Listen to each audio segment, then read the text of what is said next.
Sejam todos muito mais que bem-vindos a mais um podcast Opinião Segura da Última Rácio, aqui no centro do Fórum de Segurança pelo Brasil, organizado pelo Progressista e também pela Fundação Francisco Dornelles. Foi montado aqui um estúdio como se fosse um aquário de vidro, em que a gente tem a oportunidade de conversar, um bate-papo com os palestrantes e autoridades presentes. E eu tenho a honra de receber aqui nos nossos estúdios móveis da Última Rácio, meu amigo, promotor de justiça e um amante do tiro, Luciano Lara, também conhecido nas redes sociais, né, pelo Instagram, Beabá do Tiro, né, e o canal Beabá do Tiro. Muito obrigado pela presença, meu amigo. Obrigado, é um prazer estar aqui com você. A gente andou desencontrando aí nos eventos, nos outros locais em que o podcast esteve, né? E agora, felizmente, nós vamos, enfim, poder conversar um pouquinho. E, Luciano, cada vez mais a gente vê, obviamente, o Sansone tem feito isso muito bem com o COP, a gente tem a Mostra BID, a LAAD, cada vez mais a presença das forças policiais nesses eventos é importante, sobretudo por saber, e eu acho que o amigo vai concordar comigo, que há um certo preconceito de algumas feiras, né, em relação ao público policial e o público que é apaixonado pelo armamento, munição e tiro, né? E o nosso Instagram, Última Rácio, que já passou, já estamos com quase 210 mil seguidores, a maioria do nosso público são policiais, são armamentistas, são pessoas que são apaixonadas por esse universo. Infelizmente, nos últimos anos, a gente tem percebido um declínio numa rota que era muito positiva, com os estandes de tiro, podendo, né, cada vez mais a gente via o homem comum, o cidadão comum, adquirindo a sua arma, praticando aquilo que a gente pode chamar de uma terapia de ir a um estande de tiro, né? E a gente viu um pouco essa curva se declinar.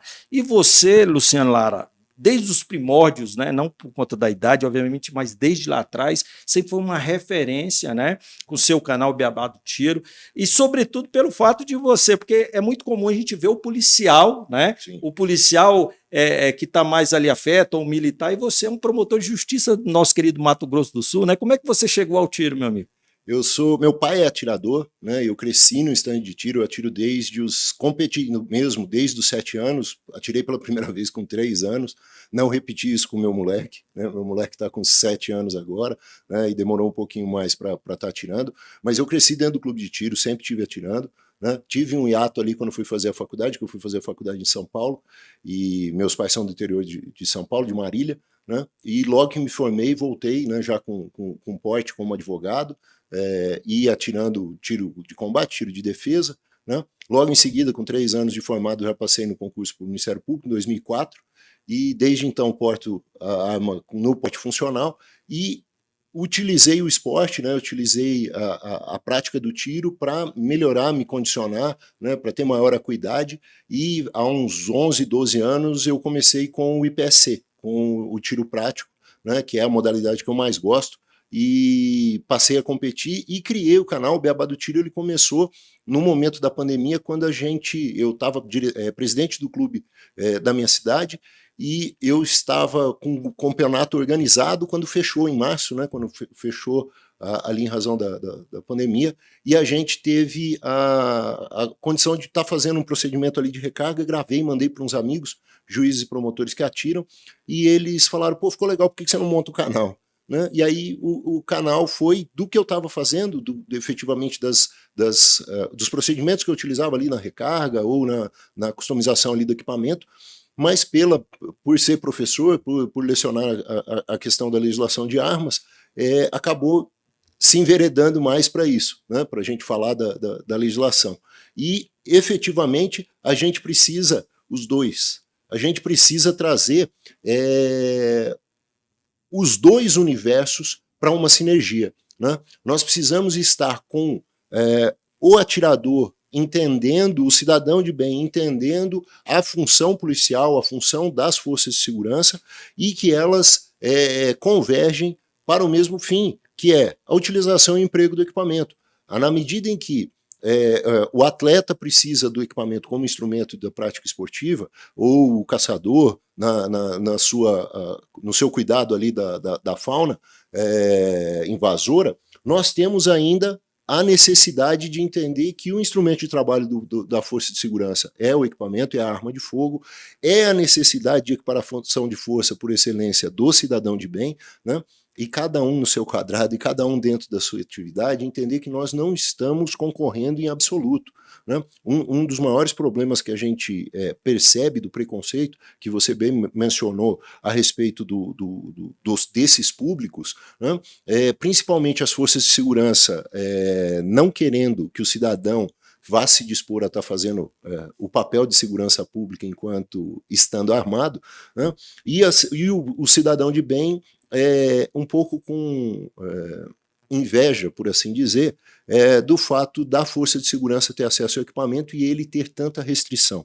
Né? Na verdade, o que a gente precisa é de essa convergência de interesse envolvendo o instrumento, em última análise, que ela seja trabalhada de forma a ter um acesso mais facilitado ao cidadão de bem, né? Um acesso também mais facilitado às forças de segurança. Nós ficamos quase 2 anos lutando para que houvesse a regulamentação da legislação para o acesso das forças de segurança. Nós estávamos desde de janeiro de 2023 com o bloqueio da utilização das armas dos acervos pessoais do membro da Força de Segurança para a defesa pessoal, né? E a gente não conseguiu melhorar isso, mas tivemos avanços no acesso, por exemplo, que pouca gente está festejando, mas foi pela primeira vez que nós conseguimos isso, o acesso da arma de uso restrito de alta energia para a defesa pessoal. Hoje o membro da Força de Segurança pode adquirir uma arma longa de alta energia para a defesa pessoal, né?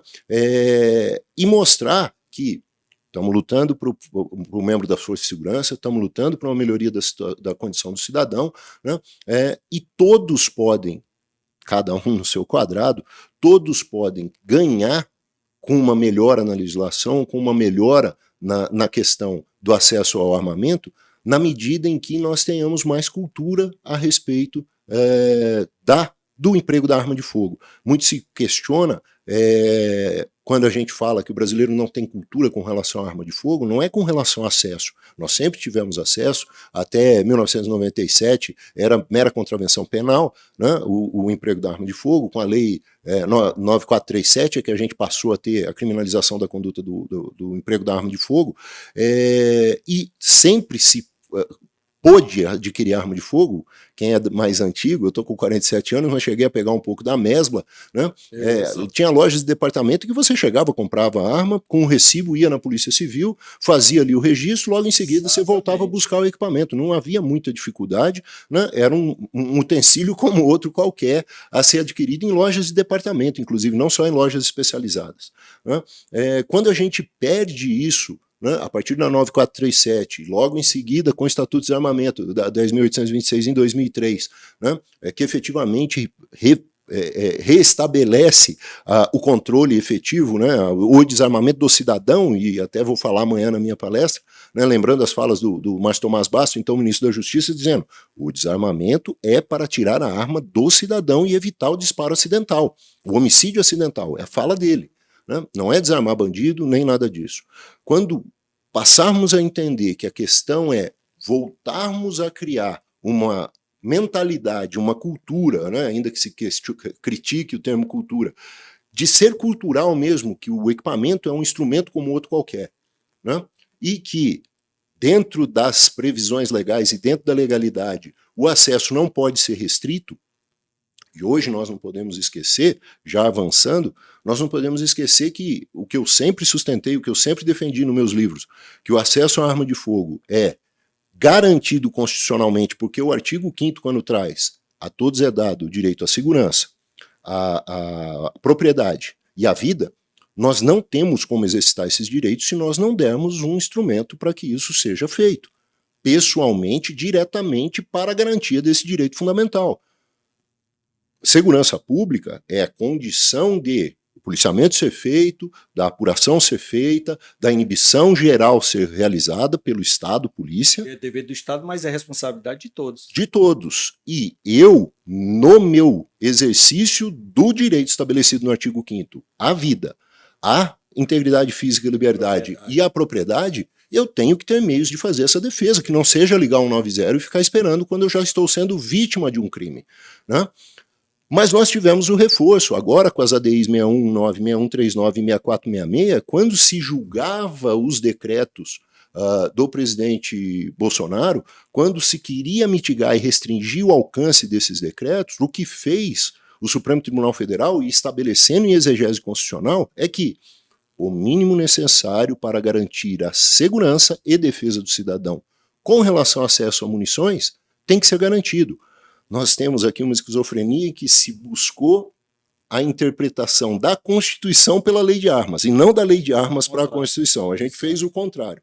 Então nós temos hoje, por força de decisão, transitado em julgado das ADIs 619, 6139 e 6466, o estabelecimento de que o mínimo necessário para a garantia da defesa armada deve ser estabelecido. Não se diz quanto é o mínimo, né? Para os adeptos do mito do double tap, pode ser até um blister de 2 munições, mas o mínimo necessário de munição tem que ser garantido para a defesa. Ao mesmo tempo, o Supremo Tribunal Federal, por unanimidade, estabeleceu não só que o acesso a armas e, portanto, as munições ali expressas, que era o que estava tratando, tem que ser garantido, mas o mínimo necessário para a defesa. Ao mesmo tempo, garantiu a legítima defesa armada e garantiu que o mínimo necessário para se realizar essa defesa armada tem que ser previsto. Nós temos hoje uma interpretação dada pelo Supremo Tribunal Federal do acesso à arma e da garantia da defesa armada de todo cidadão. O que eu sempre defendi de leitura minha do artigo 5º, que também era feita ao contrário, por quem era contrário às armas, hoje ficou pacificado no Supremo Tribunal Federal que o mínimo necessário para a defesa tem que ser garantido. Não se estabeleceu o mínimo. E, enquanto não estabelecerem, né, tá nos 50 nas 50 munições do Sinarme, né? E por aí vai. Inclusive afetou até o servidor da segurança pública, sim, que teve a sua limitação, inclusive, para treinamento. Né? E hoje nós alcançamos novamente as 600 munições por cada arma do CRAF, 50 por mês, né? O que é nada, e eu busco a interpretação de que essas 50 munições são as munições de defesa, são aquelas munições melhores, aquelas munições mais caras, que se você coloca no seu equipamento para uso, fora o treinamento. O treinamento não está nesse cômputo, não está nesse numerário, né? Porque não faria sentido deixar o guerreiro somente com 50 munições para treinar por mês. Né? Isso não dá nem um treinamento mínimo, mas ainda assim, nós ficamos com um estabelecimento mínimo de 600 munições. Só para deixar registrado, nós tivemos um hiato de 2021 a 2024, final de 2024, agora começo de 2025, com a regulamentação, em que juízes e promotores tinham 0 munições para adquirir. Nós fomos retirados, né, a portaria interministerial que estabelecia as 200 munições nossas por mês foi derrubada, né, com uma ação popular, e esqueceu-se de trabalhar o que seria substituído quanto a isso. Né? Ficamos sem munição, ou você adquiria como cidadão comum, ou você adquiria como CAC. Né? A aquisição como magistrado ou como promotor, a gente não teve por muito tempo. O problema que a gente enfrenta, Xará, se eu posso dizer, é de desconhecimento. E aí por isso que a gente tem que investir na cultura e na educação. Se a salvação está na educação, né?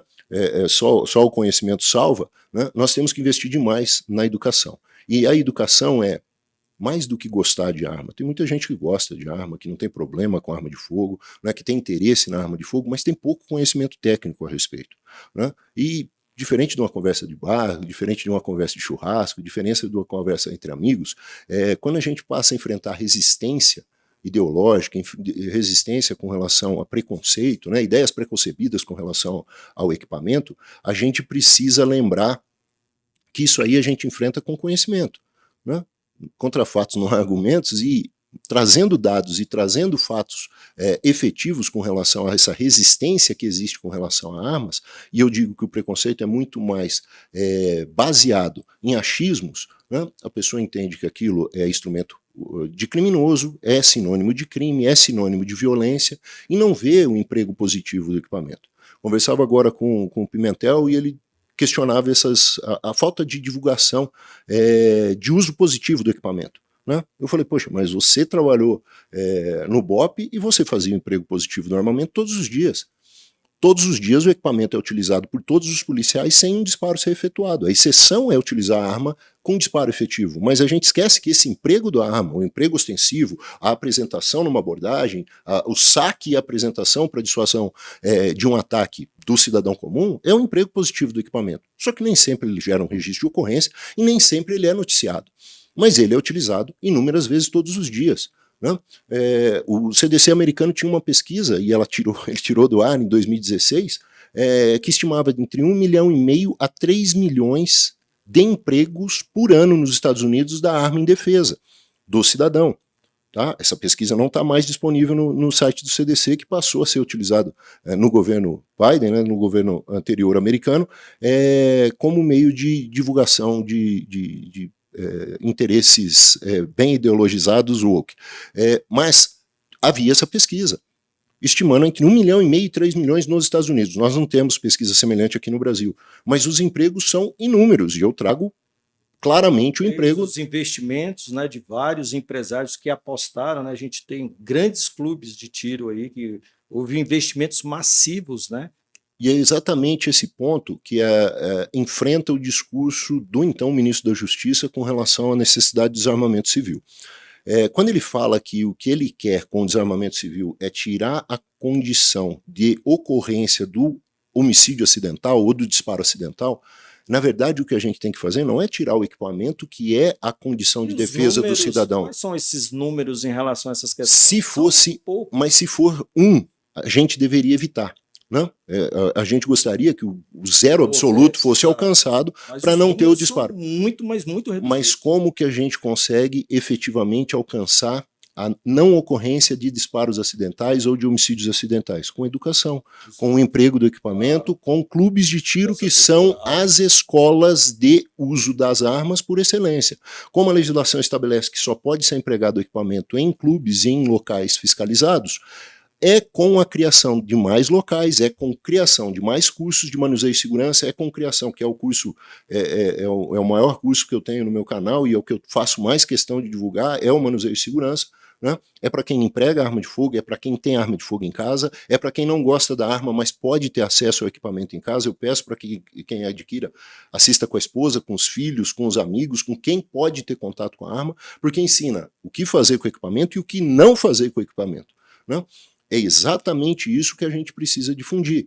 A ideia de que o conhecimento quanto ao equipamento é que vai fazer com que os acidentes não ocorram. O conhecimento e o domínio das 4 regras universais fundamentais de emprego de arma de fogo, né, é que vai garantir que esse acidente não ocorra.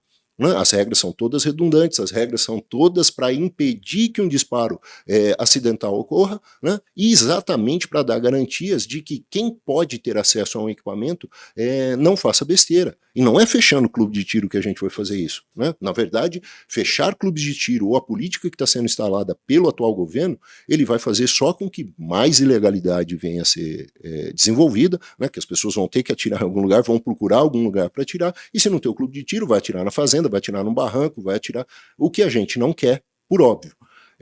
O fomento à educação e à cultura do tiro é fundamental. Nós nem tangenciamos o que a gente podia alcançar no governo anterior, em que se buscou fazer algumas medidas para diminuir a burocracia. Ao invés de 7 atos redundantes que a gente tinha burocráticos para aquisição de equipamento, baixou para 5. Não melhorou muito, mas buscou-se ou utilizou-se de bandeira de... Um avanço, né? Sim, e começou. Né? Foi um começo de um avanço. Mas nós saltamos em torno de 200 mil CACs no final de 2018, começo de 2019, para terminar 2022 com 897 mil CACs. Hoje nós estamos, porque tinha uma demanda reprimida, um período em que ficou suspensa a emissão de novos CRs, hoje nós estamos com em torno de 1.200.000 a 1.400.000 CACs. Para uma parcela da população que em 2005, 64% votou favorável à venda de armas. Não necessariamente que queria comprar armas ou queria comprar armas, mas era contrário à proibição. Direito Sim. do cidadão se armar. Se nós pensarmos, ninguém alcançou a votação, né, 64 milhões de pessoas, nenhum presidente conseguiu o número de votos que o 2005 obteve com a votação de armas. Eu desconheço qualquer outro lugar do mundo que tenha havido uma consulta popular completa como nós tivemos. Duas coisas se esqueceram. Primeiro, se esqueceu da dívida histórica. Desde 2005, a população brasileira diz que nada que seja contrário à venda de armas pode ser feito. A vontade soberana, a vontade popular estabeleceu que a venda de armas tem que ser ocorrer no Brasil. Nada que se faça para proibir, restringir ou dificultar a venda de armas pode ser feito. Isso ofende a soberania popular. Nós temos uma consulta nesse sentido. E depois, nós temos desde 2005 uma dívida histórica do Legislativo com relação à alteração da lei de armas. Porque o Estatuto do Desarmamento nasceu para desarmar o cidadão de bem. Então, tudo que for feito no Estatuto de Desarmamento, inclusive a discussão que está sendo realizada agora no sentido de aumento de penas das condutas criminais ali previstas, tudo está sendo feito em prejuízo do cidadão. Por quê? O Estatuto de Desarmamento não desarmou bandido, nem era para desarmar bandido. Bandido é bandido, ele já descumpre a legislação. Não interessa se a lei fala em 2 anos, 4 anos ou 6 anos, ele não está preocupado com a lei, nem com a pena culminada às condutas por ele praticadas. Ele é bandido. Não é isso que vai dissuadi-lo. É a certeza de que ele vai ter uma punição. E ele não tem certeza da punição. O que a gente tem, na verdade, é uma incerteza com relação à punição aqui no Brasil. Interessante, né, Luciano? Meu xará. Que a preocupação que muitos têm, determinados setores da sociedade, têm com a arma do policial e com a arma do cidadão de bem, não tem ou desconsidera as armas que estão na mão dos nossos criminosos, né? Sim. E você falou em alguns pontos que eu acho bem interessante. Primeiro, educação, cultura, e segundo, a questão da ideologia e das falsas narrativas, né? A gente que tem essa caminhada na segurança pública, valorizando a cientificidade, a tecnicidade, a cientificidade, obviamente com a participação dos policiais, sobretudo para a gente sair desse discurso raso, e perspectivar a nossa discussão para além da questão legal, mas para a questão científica e, obviamente, ilustrando o próprio avanço da história daquela sociedade, como você bem falou, né? Essa dívida histórica que você se referiu várias vezes é legítima. E vem uma outra questão que, para além dessa contaminação dessas narrativas e falsas narrativas que a gente vê todos os dias, né, na boca de muitos e também em algumas notícias, né, especialmente de alguns canais de comunicação. Tem também, e aí eu falo de um aspecto mais pessoal.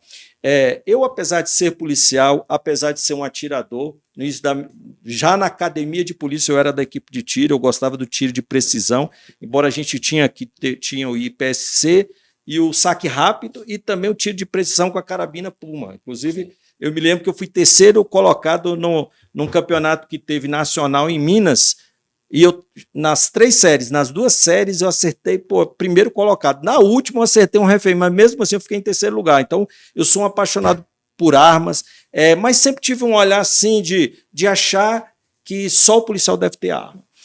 Entraram na minha casa, eu moro aqui numa área próxima aqui de Brasília, aqui do aeroporto, né, uma área meio que mista entre urbano e rural, né, um pouco mais afastado, e entraram na minha casa, um furto. Nós estávamos fora, quando a gente chegou a casa toda mexida, e até então eu só tinha minha arma da corporação. Né? Naquele momento, a minha esposa exigiu uma arma dentro de casa. E aí eu comprei, obviamente, um cofre. E a partir daquele momento, a reflexão que eu tive, falei assim, poxa, eu, por ser um policial, eu tenho o direito de colocar uma arma na minha casa para minha família se sentir mais protegida, e eu proteger a minha família. E por que o cidadão comum não tem esse mesmo direito?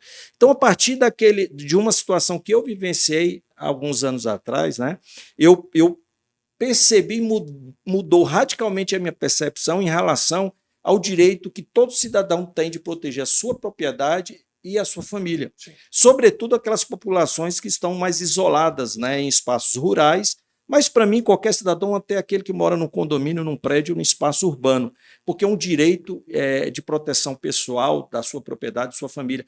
E para além disso, aquele que utiliza a arma por uma paixão, por um gosto, por um esporte que a gente sabe, e quando a gente vai olhar a criminalidade, a violência e verificar de onde partem-se as armas por disparo acidental ou as armas de um criminoso, não é a arma desse cidadão que comprou a sua arma. E tem uma outra questão que se refere também aos homicídios, aos feminicídios. Quando a gente observa qual foi o objeto utilizado, sobretudo no caso dos feminicídios, em que a maioria dos indivíduos, né, não tem arma de fogo, utiliza uma faca, um pedaço de pau. Sim. Então, o problema não está na arma. O problema não está na arma. Então, são falsas narrativas, são ideologias. Então, a mudança ela precisa ser a partir da educação e da cultura. E a gente via nesse caminhar, nessa recuperação de um movimento para aquele que quer adquirir sua arma, a gente via uma série de um mercado crescendo com isso, né, os estandes, há uma legislação muito severa em relação ao controle dessas instituições, né, e só que o que se passa para a população, e mesmo essa foi consultada e de forma popular, né, e de forma democrática, foi favorável a esse direito do cidadão. Eu sou promotor de júri há 21 anos, sou promotor de justiça há 21 anos, desde o começo dedicado ao Tribunal do Júri. A minha paixão é onde eu me realizo no Ministério Público. Eu tenho hoje 480 plenários realizados, 480 julgamentos de crimes de homicídio. Nenhum foi praticado com uma arma legal. Arma legal querendo dizer aquela registrada em nome da pessoa que foi acusada do crime. Expandi e analisei mais de 10 mil inquéritos na minha carreira. Expandi a pesquisa, que podia ser coincidência, eu gosto de armas, sou atirador desde muito cedo, né? Podia ter coincidido que só eu, lá no Mato Grosso do Sul, tive essa sorte.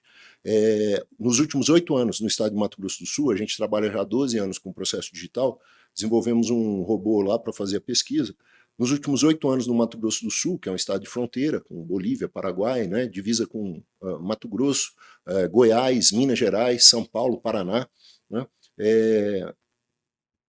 Nenhum homicídio foi praticado com arma legal. Nenhum. Não só na minha comarca, na minha promotoria, mas em nenhum dos crimes praticados nos últimos 8 anos no estado. Expandi também, essa pesquisa foi selecionada pelo Prêmio Novari, não está concluída, eu não fui para a final porque não terminei, porque expandi agora para todo o Brasil. Né? Mas conversando com outros juízes e promotores que também atiram, né, com muito mais tempo de carreira que eu, estou só com 21 anos, nenhum deles se recorda de ter praticado um júri, né, ter se envolvido num julgamento em que um crime foi praticado com uma arma legal, com uma arma registrada em nome da pessoa que atirou. O que já mostra, né, e já desmistifica um pouco a ideia de que mais armas legais são sinônimos de mais crimes. Né? Essa correlação não existe, não há nenhuma pesquisa que demonstre isso. Né? Muito pelo contrário, o que o pessoal costuma fazer é o seguinte, olha, vendeu-se 20% de armas, né, e houve um aumento de 20% nos crimes de roubo, tá? Com o emprego de arma de fogo. Então, vender armas aumenta o crime de roubo. Não, ninguém diz que a arma vendida foi utilizada no roubo. Né? É você sair, ver o clima nublado, né, e falar, olha, eu vou comprar um guarda-chuva. Aí você analisa no dia que o dia está nublado, a venda de guarda-chuvas e fala, olha, aumenta a venda de guarda-chuvas, então chove. Né? É a venda de guarda-chuva que faz chover. E eles se esquecem também de nominar que de 2017 a gente teve um declínio acentuado no número de homicídios no Brasil. Homicídios chegaram a cair 37%. Ao mesmo tempo que a gente teve um aumento da venda de armas. Se a gente não consegue correlacionar o que pregam os desarmamentistas com relação ao aumento de venda legal e aumento de crimes, que em verdade nós demonstramos empiricamente nos últimos 2018 a 2022 que houve um decréscimo de 37% e todos os outros anotadores de crimes violentos com armas de fogo caíram também, né? Muito em razão do efeito auréola, o fato de você correr o risco, o criminoso que quer ser bem sucedido, que quer se dar bem no corre dele. O fato dele correr o risco de trombar com uma pessoa armada faz com que ele se iniba, faz com que ele pense duas vezes. Ele vai encontrar do outro lado. Sabendo que vai enfrentar uma pessoa armada, né, ele diminui. E esse efeito auréola ele é demonstrado. Né? E nós tivemos isso durante o período em que houve uma condição de utilização do porte de trânsito e outras melhores condições. Faz 2 anos que o porte de trânsito é transporte desmuniciado. Né? Nós tiramos aí pelo menos 300 ou 400 mil pessoas que estavam armadas que não mais estão. Eu tenho a pesquisa dos concessões de porte sem arma para defesa pessoal do cidadão na Polícia Federal, para o cidadão comum, a média de deferimentos no Brasil era em torno de 28% a 30% dos pedidos realizados. Hoje a média de deferimento 2023-2024 está em 3% dos pedidos. Então é muito mais difícil ou quase impossível hoje efetivamente se conceder um porte sem arma para defesa pessoal para um cidadão comum. E isso fez também com que o efeito auréola da inibição da possibilidade de ter pessoas armadas na rua diminuísse sensivelmente, o que hoje faz com que o bandido esteja muito mais tranquilo, muito mais à vontade na prática do delito, porque ele sabe que vai ser mais difícil, a não ser que seja um policial paisano, a não ser que seja alguém das forças de segurança que esteja armado, a chance dele encontrar um cidadão armado é rara, pouca, é muito diminuta. Nós precisamos entender que cidadão de bem, comprando a sua arma de fogo, ele não tem nada a ver com a segurança pública. A segurança pública, quando é chamada a atender um cidadão vítima de um crime, ela já falhou. O criminoso já praticou o crime, a diferença vai ser se ele vai ser vítima de um crime tentado ou consumado. Só isso. E a questão maior é a seguinte, não é obrigatório.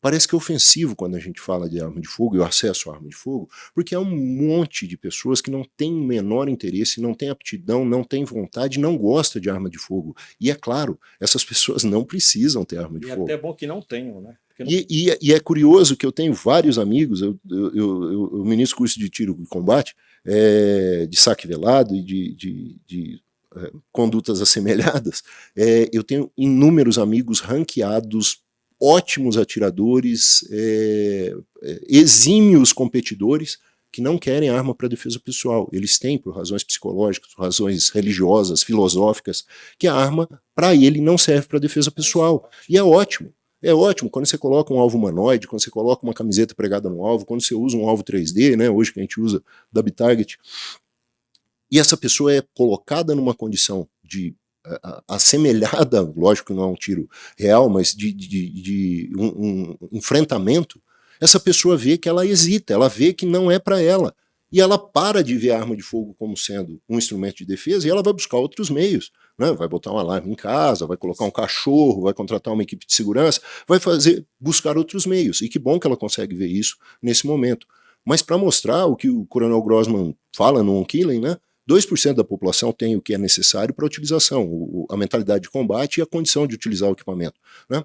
Nós estamos falando de 2%, tá? Nós não estamos pretendendo que todo mundo tenha arma, porque é estudado que não é para todo mundo, né? Mas aqueles que têm condição, aqueles que têm aptidão e que querem, eles não podem ser obstados de o fazer. Né? Não pode ser tolhido o direito simplesmente porque não quer. Quem não quer jogar tênis, não compra raquete, não vai para a quadra e não leva a bolinha. Quem não quer jogar futebol, não compra chuteira e não vai frequentar lá o campinho, tá? Quem não quer ser atirador, basta não comprar arma de fogo, basta não frequentar o clube de tiro. Mas àqueles que querem, nós não podemos tirar esse direito. O Estado é obrigado a fomentar o esporte. Fomentar o esporte não é fechar clube de tiro, não é criar regra de restrição, mas não só o olímpico. Nós temos no IPSC, o Brasil, nos últimos 3 anos, é o país do mundo que mais realiza competições nível 3. É o país do mundo que mais obtém medalhas presidenciais. Medalhas presidenciais são medalhas concedidas para categorias que têm mais de 10 inscritos. Né? Então, nós somos campeões no mundo nos últimos 3 anos. O esporte ainda não é olímpico. Tá? Tomara que um dia o seja. Mas nós temos um campeão mundial overall agora no Brasil, o Lucas Roth, né? Pela primeira vez nós temos um campeão na shotgun. Então assim, nós temos, eu duvido que alguém saiba quais são todas as modalidades de tiro disponíveis no Brasil. Tá? Não estou falando no mundo não, no Brasil. Eu duvido que exista uma pessoa que saiba numerar e elencar todas as modalidades disponíveis. Nós temos uma enormidade, um universo de modalidades esportivas, e o Estado constitucionalmente é obrigado a fomentar. Uma economia, né, com muitos trabalhadores. Nós tínhamos 8,9 bilhões sendo produzidos diretamente pelo tiro em 2021. 8,9 bi, direto. 400 mil empregos diretos. Nós tínhamos 6 mil CNPJs diretos envolvidos, fora os indiretos, fora os comerciantes todos que tinham, entre outras atividades, isso também. Para não tomar seu tempo, queria lhe presentear.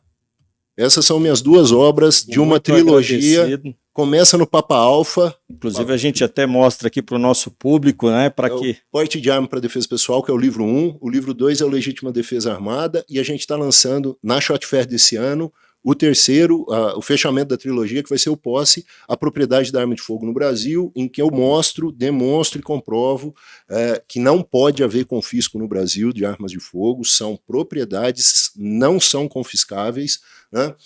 O cidadão é proprietário, sim, tem gente que sustenta que a gente tem posse. Posse e porte são duas modalidades de crime, são nomen iuris de crimes que acabaram confundindo o cidadão, achando que eu tenho a posse, eu tenho o porte. Não, você é proprietário da arma e você exerce como proprietário a posse dela quando você a tem na sua casa, onde inclusive você pode portá-la dentro dos limites da sua propriedade, você tem que estar com ela pronto uso, inclusive o Papa Alfa ensina isso, né? Eu tenho o porte de arma funcional, eu tenho direito a portar a arma que eu sou proprietário, eu tenho direito de portar a arma que eu estou na posse em condição da minha função inclusive pública. No tribunal do júri, né? Exato. O tribunal do júri precisa mesmo. Exato. E a posse agora, o livro a gente está colocando como a propriedade, reforçando o direito de propriedade e reforçando tudo que isso implica, inclusive a impossibilidade do governo, até mesmo por decisão do Supremo, não poder expropriar por meio de aumento de taxas, né? Seria muito cômodo para o governo falar, olha, não vou tomar a arma de vocês não, o próximo registro agora custa R$5.000 e vale por 6 meses.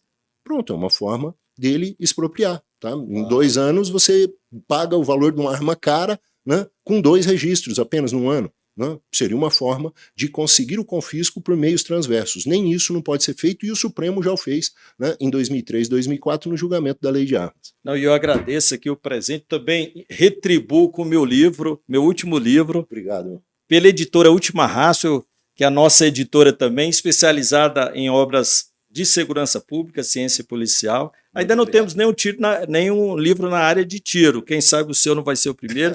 E, Luciano, muito obrigado pelo seu trabalho, sobretudo por não ser necessariamente um profissional da área de segurança pública, embora integre o sistema de justiça criminal de maneira muito adequada no Tribunal do Júri, né, com 20 anos, então conhece a realidade do crime e da violência no Brasil. Esse seu trabalho que hoje você... eu até pensava que o Beabá do Tiro tinha mais tempo pela consistência, pelo público que tem, então parabéns por esse movimento, um movimento baseado na tecnicidade, na cientificidade e, sobretudo, pelo direito também. Muito obrigado pela sua presença, meu velho. Um abraço, hein? Com a gente. Obrigado. E esse foi mais um episódio do nosso podcast Opinião Segura, da Última Ratio, aqui diretamente do Fórum de Segurança Pública pelo Brasil, organizado pelo Partido Progressista e pela Fundação Francisco Dornelles. Até o próximo podcast Opinião Segura. Forte abraço a todos.